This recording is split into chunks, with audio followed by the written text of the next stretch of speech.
সুপ্রভাত বন্ধুরা, আমি সকাল সকাল ব্রাশ করছি নিমের ডাল দিয়ে। তবে আমার নিমের ডাল দিয়ে দাঁত ঘষা থেকে এই কালো ভাবছে বুঝি আমি কিছু খাচ্ছি। আমাকে দেখে সব ছাগলগুলো দাঁড়িয়ে পড়েছে এবং ওরা বলতে চাইছে যে আমাদেরও দাও, আমরাও খাবো। কি এরপর আমি টিউশন পড়াতে শুরু করে দিলাম। সকাল সকাল বাচ্চারা চলে এসছে, আমি শুরু করে দিয়েছি। এটা আমার প্রতিদিনের কাজ, টিউশন পড়াতে। এর তো আছে, কিছু করে তো খেয়ে বাঁচতে হবে বলো, সেজন্য আমার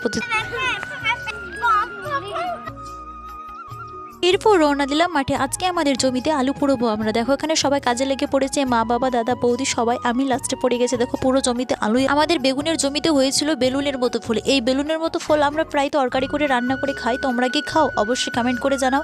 খেতে কিন্তু খুবই সুন্দর, অসাধারণ। তোমরা অবশ্যই খেয়ে দেখো। সুস্বাদু সুন্দর একটা সবজি। এটাকে বলা হয় আরকটি। তোমার শরীরের কোনো জায়গায় চুলকানি হলে এটা খেলে অনেকটা প্রায় সেরে যাবে। এর ফলগুলি দেখো কতখানি ছুচালো। এই ছুচালো ফলগুলো আমরা প্রায় সিদ্ধ করে খেয়েছি।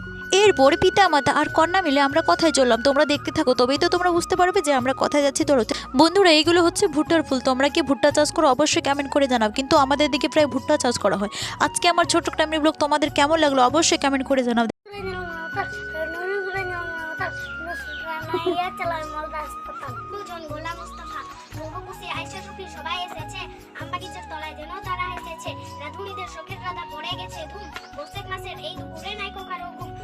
তাদের ঘুমিয়ে আছে এই সুবিধে পেয়ে বনভোজনে মিলেছে আজ দুষ্ট কুঠি নিয়ে। কেউ এনেছে আঁচল ভরে কুড়িয়ে আমের গুটি, নারিকেলের মালার হাড়ি।